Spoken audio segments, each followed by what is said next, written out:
வெற்றி நாயகனே வினை தீர்க்கும் வேலைவனே. நான் இங்கே லெப்பு விக்டோரியா அப்படின்ற இடத்துல இருக்கேன். இப்போ இன்னும் காலையில் 7 மணியில் தான் இருக்கும். நம்மளுடைய ரதம் வந்து கொண்டே இருக்கின்றது. அதற்கு முன்பு தான் நம்ம சில பக்தர்களை சந்திப்போம். சாந்தி இருக்காங்க, திருமதி சாந்தி. வணக்கம் சாந்தி. வணக்கம். எத்தனை வருஷமாக நீங்கள் இந்த ரதத்துக்கு வந்துக்கிட்டு இருக்கீங்க? வருஷம் நான் வந்து இங்கே தைப்பூசம்னு சொன்னால் நாங்கள் வந்து விவரம் தெரிஞ்சுலேருந்து வரோம். ஆனால் காலையில் வர்றது இதான் தடவை. அப்போ பிள்ளைங்களாம் சொன்னாங்க தடவை வாங்க, காவடிலாம் இருக்கும், விசேஷமாக இருக்கும், நல்ல ஆளுங்களும் நிறைய இருப்பாங்க அப்படின்னு சொன்னாங்க. அதில் தான் இந்த வருஷம் தடவை. உங்களுடைய எக்ஸ்பீரியன்ஸ் எப்படி தைப்பூசம்? நான் பேசிக்கலி பின்னாங்க ஆகிட்டு தான். ஸோ வருஷம் ஃபாலோ பண்ணுவேன். இந்த வருஷம் என்ன பண்ணேன்னா சீக்கிரமாகவே வந்துட்டேன். வெள்ளனே வந்துட்டு சாமி ஏற்றி வைக்கிறதுலாம் பார்த்தேன், நல்லா இருந்துச்சு. ஸோ ஃபுல்லாக ஃபாலோ பண்ணுற மாதிரி இது ரொம்ப விசேஷமான தைப்பூசம்னு தான் சொல்லுவேன். ஏன்னா காலகாலமாக நம்ம எல்லாம் இங்கே பிள்ளைங்களே பிறந்து வளர்ந்து எல்லாம் இது பண்ணிகிட்டு இருக்கோம். இந்த இவ்வளோ காலத்துக்கு பிற்பாடு இப்போ இன்னும் அமோகமாக இருக்குது, ஜோதியாக இருக்குது. சுமார் ஒரு 20 வருஷமாக வந்துக்கிட்டு இருப்பீங்களா? நம்ம சின்ன வயசுலேருந்து வரோம். ஏன்னா அம்மா அப்பா பாட்டி தாத்தா அப்படியே எல்லாம் முடிஞ்சு இப்போ பிள்ளை குட்டியெல்லாம் முடிஞ்சு பிள்ளைங்க கூட இப்போ வந்துக்கிட்டு இருக்கோம். நான் நினைக்கிறேன், எனக்கு நினைவே தெரிஞ்சு ஒரு 5 வயசுலேருந்து எங்கள் அம்மா கூட்டிகிட்டு வந்துட்டு சொல்லி கொடுத்துருக்காங்க, இதெல்லாம் வந்து பார்க்கணும். முருகரை பார்த்தாலே, அந்த ஜொலிக்கிற அவரையே பார்த்தாலே சந்தோஷம் தாங்க. நீங்கள் சொன்னீங்க பெரும்பாலும் வந்து மாலையில் தான் வருவீங்கன்னு சொன்னீங்க. இந்த வருஷம் 2வது வருஷம் மாறீங்க காலையில் வரத்துக்கு.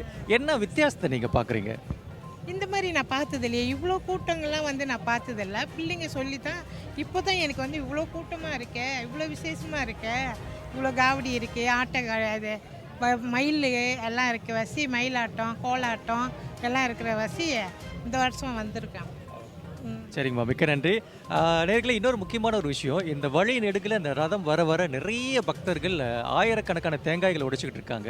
அது நம்ம இனத்துக்கு மட்டும் இல்லை, சீனர்களும் நிறைய தேங்காய்களை ஆங்காங்கே உடைச்சிக்கிட்டு தான் இருக்காங்க. முருகனுடைய சிறப்பான இந்த நாளில் இன்னொரு முருகனை நம்ம சந்திக்க போகிறோம். மிஸ்டர் முருகன் என் குடும்பத்தார் இருக்காங்க. வணக்கம் சார். வணக்கம் சார். என் பேர் முருகன், என் மனைவி பேர் முருகேஸ்வரி, என் சன் பேர் கிருஷான். ஓகே, முருகன் முருகேஸ்வரி. ஓகே, எத்தனை வருஷமா இந்த தேங்காய் உடைக்கிறீங்க? Actually this is the first year நாங்கள் உடைக்கிறோம். பிகாஸ் என் ஒய்ஃப் வந்து சானுக்கு வேண்டிக்கிட்டாங்க. முன்ன வேலை இல்லாத இருக்கும்போது தேங்காய் உடைக்கிறோம், 1000 தேங்காய் உங்களுக்கு உடைக்கிறோன்னு முருகருக்கு வேண்டிக்கிட்டாங்க. அப்புறம் இதான் ஃபர்ஸ்ட் இயர் நாங்கள் இது உடைக்கிறோம். ரொம்ப இமோஷனலாக இருக்குது சார். பிகாஸ் ஃபர்ஸ்ட் இயர் சானுக்காக நம்ம உடைக்கிறோம், அது ரொம்ப இமோஷனலான ஃபீலிங்காக இருக்குது. இங்கே நம்ம வந்து மிஸ்டர் தான் அவங்க கூட இருக்கோம். Yes, Mr. Tan, how are you? Fine. Very happy. How many years you're doing here? This is the biggest 1,200. Okay. Normal we break 20, 30. Now very a lot. தூரத்துலேருந்து வேல் பார்க்குறப்ப நமக்கு வந்து ஒரு பரவசமாக இருக்கும்ல, அந்த அனுபவத்தை கொஞ்சம் சொல்லுங்களேன். அதெல்லாம் சொன்னால் முடியாது ஐயா. அது உள்ளே நம்ம அந்த ஃபீல் பண்ணுறது, நீங்கள் இந்த மக்களை பார்த்தாலே உங்களுக்கு தெரியும் எப்படின்னு. இந்த வேலுக்குள்ள மகிமையும் அந்த முருகருக்குள்ள மகிமையும், அதுவும் இந்த பிள்ளைங்க தண்ணி மலை முருகரை பார்த்தா எங்கெங்கனையோ கோடி மக்கள் இங்கே வராங்க. முருகரை கும்பிட்டா கைவிட மாட்டேன்னாங்க. அது நாங்கள் உண்மையிலே வந்து அதை நான் அனுபவப்பட்டேன்.